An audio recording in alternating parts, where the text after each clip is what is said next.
Hello everyone, welcome to Kodular full course part 47। আজকের পার্টে আমরা স্টোরেজ থেকে ক্লাউডিনারি এই কম্পোনেন্টটি নিয়ে আলোচনা করব। তার আগে আরেকটা জিনিস বলি, আমরা ড্রয়িং এন্ড অ্যানিমেশনের এই সবগুলো কম্পোনেন্ট দেখছি, শুধুমাত্র ইমেজ এডিটর এই কম্পোনেন্টটি বাদে। সো আমরা এটা পরে দেখব, ঠিক আছে। ইমেজ এডিটর দিয়ে আমরা সেরকমের ইমেজ এডিট করতে পারি না, জাস্ট কালার ইফেক্ট দিতে পারি, তাছাড়া আমরা সেরকম কিছু করতে পারি না ইমেজ এডিটর দিয়ে। কারণ কোডুলার হলো আমাদের একটি অ্যাপ ডেভেলপমেন্ট প্ল্যাটফর্ম, ঠিক আছে। এখানে আমরা ইমেজ এডিটরের অ্যাপ, সেরকম হাই কোয়ালিটি অ্যাপ তৈরি করতে পারবো না, জাস্ট ইমেজে ইফেক্ট দিতে পারবো। তাই এটা সম্পর্কে এখন দেখাচ্ছি না। আর এখানে ম্যাপ, সেন্সর, সোশ্যাল, এগুলো জিনিস আমি দেখাইনি এখনো, ঠিক আছে। তার আগে স্টোরেজে যাচ্ছি, কারণ আমরা অ্যাপ তৈরির বেসিক জিনিস কিন্তু জানে গেছি, ঠিক আছে। মিডিয়া থেকে এই মিডিয়া অপশনগুলো, লেআউট থেকে তারপরে ইউজার ইন্টারফেস, এগুলো সবগুলো আমরা জানে গেছি। সো আমাদের এখন প্রয়োজন স্টোরেজ। আমরা তো একটা বেসিক অ্যাপ এখন তৈরি করার মতো জ্ঞান আমাদের চলে আসছে, যে কম্পোনেন্টগুলো আমরা কিভাবে ইউজ করব। এখন আমাদেরকে জানতে হবে যে আমরা আমাদের ইচ্ছা মতো যে অ্যাপটা তৈরি করতেছি সেটাতে ডাটা লোড নিতে হবে। যেমন ইমেজ হইতে পারে, ভিডিও হইতে পারে, কিংবা এমনি কোনো টেক্সট হইতে পারে। সো এই টেক্সটগুলো আপনি ডাটাবেস থেকে কিভাবে অটোমেটিক আপনার অ্যাপের মধ্যে আপডেট করতে পারবেন, সেটার জন্য আমাদেরকে স্টোরেজ সম্পর্কে জানতে হবে। তো আমরা স্টোরেজ থেকে আজকে ক্লাউডারি নিয়ে জানবো, ঠিক আছে। এরপরে আমরা স্প্রেডশিট নিয়ে জানবো, তারপরে টাইনিডিবি নিয়ে জানবো। আর এখানকার যেগুলো কম্পোনেন্ট আছে এগুলো সেরকম কাজ করে না, আর আমি যতটুকু দেখছি এগুলো সার্ভার ডাউন থাকে কিংবা ভালোভাবে কাজ করে না, ঠিক আছে। আর এখানে ফাইল যে কম্পোনেন্ট আছে এটা দিয়ে আপনি শুধু ফাইল ক্রিয়েট করতে পারবেন আপনার ফোনের মধ্যে এক্সট্রা, ঠিক আছে। তো স্টোরেজের আমাদের ক্লাউডিনারি আজকে হয়ে গেলে তারপরে এরপরের দুটো পার্টে এই স্টোরেজ প্যালেটটা শেষ হয়ে যাবে। তারপরে আমরা চলে যাব কানেক্টিভিটি না, গুগলে গিয়ে আমরা ফায়ারবেস নিয়ে আলোচনা করব, ঠিক আছে। তো এই কয়েকটা জিনিস করলে আমাদের ডাটাবেস কমপ্লিট হয়ে যাবে। তখন আমরা আমাদের অ্যাপে অনলাইন থেকে যে কোনো ডাটা লোড করে নিতে পারবো। ইমেজ, ভিডিও, টেক্সট, আপনি যা কিছু চান এই ডাটাবেস থেকে আপনি লোড করে নিতে পারেন।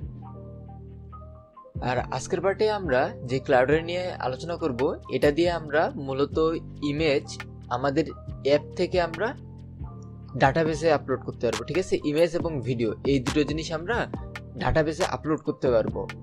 আর স্প্রেডশিট যেটা আছে এটা থেকে আমরা ডাটা আমাদের অ্যাপের মধ্যে নিয়ে আসতে পারবো। তো স্প্রেডশিটে কিভাবে এটা করে এটা আমরা পরবর্তী টিউটোরিয়ালে দেখব।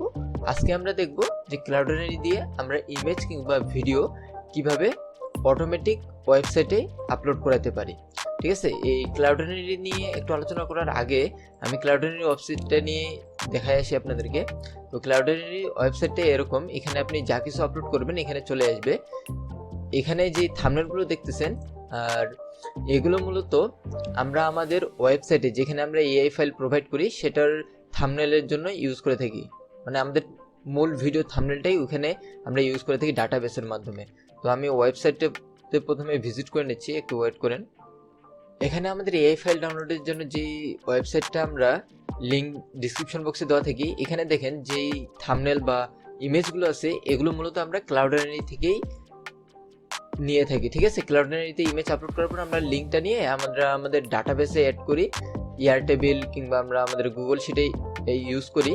তো সেখানে দিয়ে দিলে আমাদের ইমেজটা এখানে ডাইরেক্ট চলে আসে, ঠিক আছে। এইভাবে আমরা প্রথমে ক্লাউডনারিতে ইমেজ আপলোড করে নিই, তারপর এখান থেকে লিঙ্ক কালেক্ট করে নেওয়ার পরে আমরা আমাদের ডাটাবেসে, আচ্ছা যখন এই স্প্রেডশিটটা দেখাবো না তখন আপনারা বুঝতে পারবেন যে ডাটাবেসে কিভাবে অ্যাড করলে আপনার ইমেজটা ডাইরেক্ট আপনার ওয়েবসাইট কিংবা অ্যাপের মধ্যে শো করবে। সো এটা না, আমরা এখন বর্তমানে আপলোড করাটা দেখব। আর আপলোড করার আগে আমরা ক্লাউডনারির একটা অ্যাকাউন্ট তৈরি করে নেব, ঠিক আছে। cloudinary.com আমি প্রথমে নিয়ে যাই আপনাদেরকে। এখানে আসার পরে আপনারা গেট স্টার্টে ক্লিক করবেন।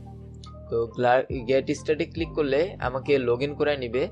তো আমি এখান থেকে লগ আউট করে নিই প্রথমে। আচ্ছা, লগ আউট করে নিলাম। এখন গেট স্টার্টে যদি আমি ক্লিক করি তাহলে আমাকে এখানে একটা অ্যাকাউন্ট ক্রিয়েট করতে বলতেছে। তো আপনারা এখানে আপনাদের নাম দিয়ে দিবেন, ইমেল অ্যাড্রেস দিয়ে দিবেন, তারপর পাসওয়ার্ড, কান্ট্রি সিলেক্ট করে দিবেন, তারপর কোম্পানি অথবা সাইটের নাম আপনারা যে কোনো কিছু দিয়ে দিন। তারপর সিলেক্ট প্রোডাক্ট আপনার ইচ্ছা মতো যে কোনো একটা দিয়ে দিবেন। দেওয়ার পরে I am not a robot দেওয়ার পরে ক্রিয়েট অ্যাকাউন্ট করে দিবেন, তো আপনার অ্যাকাউন্ট ক্রিয়েট হয়ে যাবে। তারপরে লগ ইন অপশনে আসে, আর যদি আপনার ইমেল ভেরিফিকেশন চাই তাহলে ইমেলটা ভেরিফিকেশন করে নিন। তারপরে সাইন ইনে আমি ক্লিক করে দিলাম। তো প্রথমে আপনার ইন্টারফেসটা এরকম আসবে, আপনারা ড্যাশবোর্ডে চলে যাবেন, ঠিক আছে। ড্যাশবোর্ডের আপনার ইন্টারফেসটা এরকম চলে আসবে, আর এখানে আপনার যেই জিনিসগুলো আছে এগুলো আপনার প্রয়োজন হবে এখনই। তো এখানে দেখেন আমাদের এপিআই কি সেকশন, তারপরে ক্লাউড নেম, আমাদের এখানে যে 3টা অপশন আছে এই 3টা অপশনই আমাদেরকে এখানে ফিল আপ করতে হবে। তো আমি প্রথমে এপিআই কি আর বাকি জিনিসগুলো আমি নিয়ে আসি, প্রথমে কপি করে, প্রথমে নেমটা কপি করে নিয়ে আসছি, তারপরে বাকিগুলো কপি করতেছি এক এক করে। আপনারাও এইভাবে প্রথমে অ্যাকাউন্ট ক্রিয়েট করে নেবেন, তারপরে এখানে সবগুলো ঠিকভাবে সেট করে দিবেন, ঠিক আছে, না হলে কিন্তু ভালোভাবে কাজ করবে না। আমি একটা জিনিস ভুল দিয়ে ফেলছিলাম, তো এটা ঠিকভাবে দিয়ে দেই। এপিআই কিউ আমি এখানে দিয়ে দিলাম। এখন আপনি আপনার ক্লাউডারিতে যে কোনো কিছু আপলোড করার জন্য আপনি আপনার অ্যাক্সেসটা এখানে দিয়ে দিচ্ছেন, ঠিক আছে। এখন ব্লগ সেকশনে গিয়ে ক্লাউডারিতে দেখি আমাদের খুব কম ব্লগ আছে, যখন মিডিয়া আপলোড হয়ে যাবে তারপরে মিডিয়া আপলোড পাথ এই জিনিসগুলো আছে। তো এগুলো করার আগে আমাদেরকে আরেকটা জিনিস করতে হবে, যে আমরা যেহেতু ইমেজ এবং ভিডিও আপলোড করব, তাই না। তো আমাদেরকে এখানে আমাদের ফোন থেকে বা আমাদের ইউজার যে ওর ফোন থেকে জিনিসগুলো সিলেক্ট করে দিবে, সেজন্য তো আমাদেরকে অবশ্যই মিডিয়া সেকশন থেকে ইমেজ পিকার নিতে হবে ইমেজ আপলোডের জন্য, ঠিক আছে। আর ভিডিও আপলোডের জন্য আমাদেরকে দিতে হবে ভিডিও পিকার। আর আমি এখানে লেআউট থেকে এখানে একটা স্পেস নিয়ে নিচ্ছি, আর উপর থেকে আমি একটা বাটন নিব, নিচেও আর একটা বাটন নিব, আর এখানে ইমেজ পিকার যেটা আছে এটার ভিজিবল অফ করে দেব, এখানে ভিডিও পিকারেরও ভিজিবল অফ করে দেব, আর এখান থেকে আমার স্ক্রিন 1-এর অ্যালাইনমেন্টটা আমি এখান থেকে সেন্টার করে দেব, ঠিক আছে। আর আমি এখানে এটা বোল্ড করে দিলাম, আর এখানে দিয়ে দিলাম UPLOAD আপলোড ইওর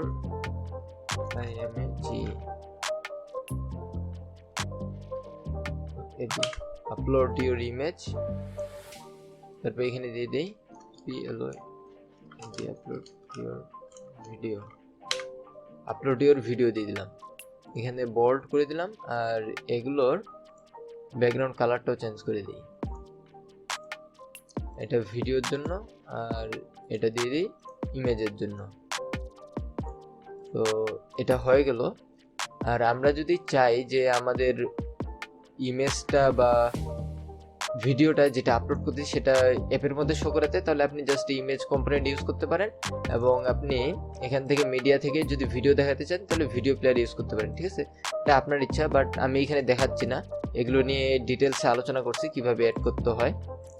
ভিডিওগুলো না দেখে থাকলে আমাদের কোডুলার ফুল কোর্সের প্লেলিস্টের লিংক ডিসক্রিপশন বক্সে দেওয়া থাকবে, আপনি গিয়ে ভিডিওগুলো দেখে নিতে পারেন। তো আমি সিম্পল জাস্ট আপনাদেরকে বুঝাবো যে ক্যালেন্ডারিতে আপনি কিভাবে আপলোড করতে পারেন। আর এখানে আরেকটা জিনিস, আপনার যখন আপলোড হয়ে যাবে ওই সময় আপনি দুটো জিনিস করতে পারেন, এখানে লেবেল দিয়ে দিতে পারেন, লেবেলের মধ্যে আপনার টেক্সট থাকবে। তো আমি এখান থেকে লেবেলের টেক্সটটা কোনো কিছু রাখতেছি না, আর এখানকার ফন্টটা আমি 16 করে দিই, অথবা আপনি নোটিফায়ারও ইউজ করতে পারেন। আমি দুটো জিনিসই করে দেখাবো আপনাদেরকে। তো আমাদের এখানে ডিজাইন সেকশনের কাজ শেষ, এখন আমরা ব্লগ সেকশনে চলে যাব। ব্লগ সেকশন আসে, এখানে একটু জুম করে নেই, তারপরে আমি এখান থেকে প্রথমে ইমেজ পিকারটা দেখাই, ঠিক আছে। ইমেজ পিকারটা আমরা নিব। তো ইমেজ পিকার ইউজ করার জন্য আমাদেরকে যেহেতু ইমেজ আপলোড করবো, সেই জন্য আমরা হোয়েন ক্লাউডারিনি মিডিয়া আপলোডেড এটা বাইর করে নিচ্ছি, আর নিচে যেটা আছে আপলোড মিডিয়া পাথ এটাও বের করে নিচ্ছি। তো এই দুটো একটু পরে লাগবে। তো আমরা প্রথমে ইমেজ পিকারে যাই, হোয়েন ইমেজ আফটার পিকিং, যখন আমাদের পিক করা শেষ হয়ে যাবে তখন কি হবে, আমাদের যেই জিনিসটা আমরা মানে যেই ফটোটা আমরা পিক করলাম সেটা আমাদের আপলোড হয়ে যাবে মিডিয়া পাথে। তো আমরা প্রথমে আমি আমার অ্যাকাউন্টে দেখে নেই আমার প্রথমে কি ইমেজ আছে। আমার এখানে প্রথমে make game in Kodular Bangla ball game, ঠিক আছে, এই থাম্বনেলটা আছে আমার। আর যারা আমার এই ভিডিওটা দেখেনি, ভিডিওটি অবশ্যই দেখবেন। আমি এখানে দেখাইছি যে আপনি এখানে ডিজাইন সেকশনে আসার পরে এখানে ড্রয়িং এর অ্যানিমেশনে বল ক্যানভাস এবং ইমেজ স্প্লিট, এই তিনটি কম্পোনেন্ট দিয়ে আপনি কিভাবে একটি গেম তৈরি করতে পারেন সেটা আমি এই ভিডিওটাতে দেখাইছি। আপনি যদি না দেখে থাকেন তাহলে আমাদের চ্যানেলে গিয়ে প্লেলিস্ট সেকশনে গেলে আপনি গেম তৈরির প্লেলিস্টটা পেয়ে যাবেন, তো সেখান থেকে আপনি ভিডিওটা দেখে নিতে পারেন। তো এখানে আমার গেম তৈরির ভিডিওটা আছে প্রথমে, মানে ভিডিও থাম্বনেলটা। তো আমি এখানে এখন আমার মোবাইল থেকে একটা ইমেজ আপলোড করি, দেখি ইমেজটা আমার আপলোড হচ্ছে কিনা। ও সরি, আমি এটার হাইটটা দেইনি, হাইট আমি এখানে 22 করে দেই, যে হাইট হয়ে গেছে। এখন আমি আপলোড ইমেজ, একটা ইমেজ আপলোড করব। ও সরি, আমার এখানে আরেকটা মিস্টেক আছে। ওকে, আমাদের ইমেজটা পিক হচ্ছে না, কারণ আমরা তো এখানে ইমেজ পিকারটা দিচ্ছি, ঠিক আছে, কিন্তু আমরা তো ইমেজ পিকারটা ভিজিবল অফ করে রাখছি, আমাদের ইমেজ পিকারে ক্লিক হচ্ছে না। তো আমরা বাটন 1 যেহেতু সেট করছি, সো আমাদেরকে বাটন 1 ক্লিক, এটা ব্লক নিয়ে আসতে হবে। তারপরে ইমেজ পিকারে গিয়ে ওপেন ইমেজ পিকার, ঠিক আছে, কল ইমেজ পিকার ওপেন, এটা সেট করে দিতে হবে। তারপরে বাদ বাকি এটা ঠিক আছে।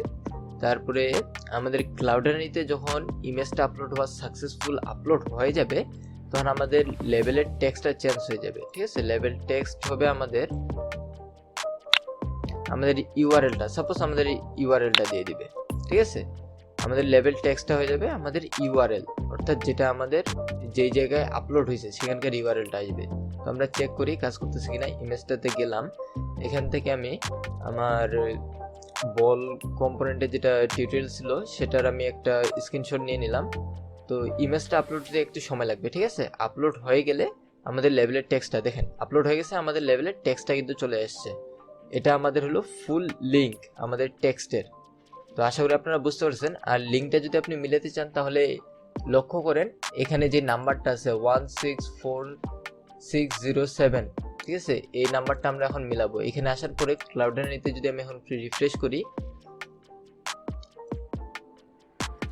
তাহলে দেখেন আমার ইমেজটা আপলোড হয়ে গেছে, ঠিক আছে। আর এখানকার আমি লিঙ্কটা কপি করে নিলাম, আমার পিসির নোটপ্যাডে আমি লিঙ্কটা পেস্ট করলাম, করার পরে এখন আমি মিলাই দেখাই আপনাদেরকে মিলতেছে কিনা। তো এখানে দেখেন যে লিঙ্কটা, সরি, লিঙ্কের যে নাম্বারটা আছে শেষে দেখেন 75, এই সরি 375, মানে 375, দেখেন শেষে 375 মিলছে। তো আশা করি আপনাদেরও মিলে যাবে। তো এইভাবে আপনারা ইমেজ আপলোড করে দিতে পারবেন, ঠিক আছে। আর আপনি যদি নোটিফায়ার চান তাহলে নোটিফায়ারে শো করে দিতে পারেন, কিংবা আপনি এটা লিঙ্কের জায়গায় আপনি লিখে দিতে পারেন যে ইমেজ আপলোডেড সাকসেসফুলি, ঠিক আছে। এটা আপনার ইচ্ছা, আপনি কিভাবে এটা ইউজ করবেন। তারপরে একইভাবে যদি আপনি এখানে এটাকে আমি ডিসেবল করে দিচ্ছি, ডিসেবল করে দেই, এটাকেও বাটন 1টাকেও ডিসেবল করে দেই। আর আমি এখন যদি বাটন 2 এর ক্ষেত্রে দেখি, যখন আমাদের ইউজার বাটন 2 এ ক্লিক করবে ওই সময় কি হবে, আমাদের ভিডিও পিকার এটা হয়ে যাবে ওপেন, ঠিক আছে। তারপরে আমাদের ভিডিও পিকারটা যখন পিক করা হয়ে যাবে ওই সময় কি হবে, আমাদের ক্লাউডারির আপলোড মিডিয়া, ঠিক আছে, আমাদের মিডিয়াটা আপলোড হবে এবং পাথ হবে গেট সিলেকশন। আর যখন আপলোড কমপ্লিট হয়ে যাবে তখন আমাদের লেভেল 1 এর টেক্সটটা হয়ে যাবে সেই ইউআরএলটা। তো আমরা নেই। আর আরেকটা জিনিস, ভিডিও যেহেতু আপনারা আপলোড করবেন, ভিডিওটা আপলোড হতে একটু সময় লাগবে, ঠিক আছে। তো চেষ্টা করবেন কম ফাইলের ভিডিওটা ইউজ করে, তাহলে আপনি তাড়াতাড়ি রেসপন্স পাবেন। আমি একটা 32 সেকেন্ডের টিউটোরিয়াল আপলোড দেই, দেখি কতটুকু সময় লাগে। ও সরি, এটা আপলোড দেওয়ার আগে আমি, আচ্ছা থাক, এই লিঙ্কটা একটু লক্ষ্য করবেন 375 আছে, যখন আপলোড হয়ে যাবে এই লিঙ্কটা কিন্তু অবশ্যই চেঞ্জ হয়ে যাবে। তো আমি ভিডিওটা এখানে পোস্ট করতেছি কারণ আপলোড হতে একটু সময় নেবে। ওকে, আমাদের ভিডিওটা আপলোড হয়ে গেছে। আমি কিভাবে বুঝলাম, দেখেন এখানে আমাদের লিঙ্কটা কিন্তু চেঞ্জ হয়ে গেছে, ঠিক আছে। আর আমি বলছিলাম যে এখানে 375 ছিল, এখন দেখেন 602 হয়ে গেছে, আমাদের লিঙ্কটা চেঞ্জ হয়ে গেছে। এর মানে এখন যদি আমরা ক্লাউডারিতে গিয়ে একবার রিফ্রেশ দেই, রিফ্রেশ দেওয়ার পরে আমরা দেখতে পারবো যে এখানে আমাদের ভিডিওটা অ্যাড হয়ে গেছে। তো দেখেন আমাদের এখানে ভিডিওটা অ্যাড হয়ে গেছে, ঠিক আছে। আর লিঙ্কটা আমি কপি করে নিলাম, কপি করে এটার নিচে আমি পেস্ট করতেছি। তো দেখেন এই 602 যেটা আমাদের এখানেও আমাদের চলে আসছে 602। তো এভাবে আপনারা ভিডিও এবং ইমেজ ক্লাউডারিতে আপলোড করে দিতে পারেন। তারপরে আপনি এখান থেকে লিঙ্ক কালেক্ট করে নিয়ে আপনার ডাটাবেসে আপনি ইউজ করতে পারেন, ঠিক আছে। তো আজকের টিউটোরিয়ালটা এতটুকুই। যদি ভালো লাগে অবশ্যই লাইক করবেন। আর আমাদের চ্যানেলটি যদি সাবস্ক্রাইব করে না থাকেন তাহলে আমাদের চ্যানেলটি অবশ্যই সাবস্ক্রাইব করে দিবেন এবং পাশে থাকা বেল আইকনটি অল করে দিবেন, যেন এরপর ভিডিও আপলোড করার সঙ্গে সঙ্গে আপনার কাছে নোটিফিকেশন পৌঁছে যায়।